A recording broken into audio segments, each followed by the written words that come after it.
அலைக்கும் வரஹ்மத்துல்லாஹி வபரகாத்துஹு. பொதுவாக நம்ம பிள்ளைங்கள்ட்ட பணத்தை கையில் கொடுத்து இந்த பொருளை வாங்கிட்டு வாப்பான்னு சொல்லி கடைக்கு அனுப்புவோம். அந்த பிள்ளையும் பொருளையும் வாங்கிட்டு வந்ததற்கு பின்னால் அந்த பொருளையும் பார்ப்போம், கணக்கையும் கேட்போம். ரெண்டு சரியாக இருக்கக்கூடிய அந்த பட்சத்தில் நம்ம பிள்ளைய பாராட்டவும் செய்வோம், அரவணைக்கவும் செய்வோம். அதுக்கு மாற்றமாக இருந்ததுன்னு சொன்னால் திட்டுவோம், அடுத்து தண்டிக்கவும் செய்வோம். மனிதர்களாகிய நாமே இவ்வாறு இருக்கக்கூடிய நேரத்தில் நமக்கு எல்லா விதமான வரமாக தந்த ஆயிலை இறைவன் தந்துட்டாங்க.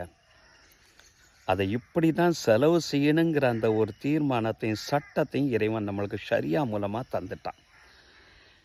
ஆயுள் காலத்தை அனைத்தையும் முடித்ததற்கு பின்னால் இறைவனை நம்ம சந்திக்கிறோம்.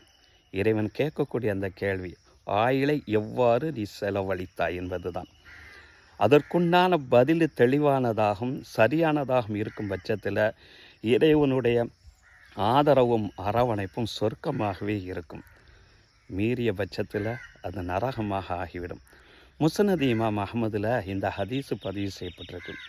ஒரு மனுஷன் காலமெல்லாம் பிறந்ததிலிருந்து இறக்கக்கூடிய அந்த காலங்கள் வர சஜிதாவிலே இருந்து வணங்கினாலும் கூட மறுமை நாளில் இறைவனுடைய அந்த அரவணைப்பை பார்த்ததுக்கு பின்னால் நம்ம ரொம்ப கம்மியாக தான் செய்திருக்கிறோமா என்று எண்ணக்கூடிய அளவுக்கு இறைவனுடைய அரவணைப்பு இருக்குமா என்றார்கள் நபி ஸல்லல்லாஹு அலைஹி வஸல்லம்.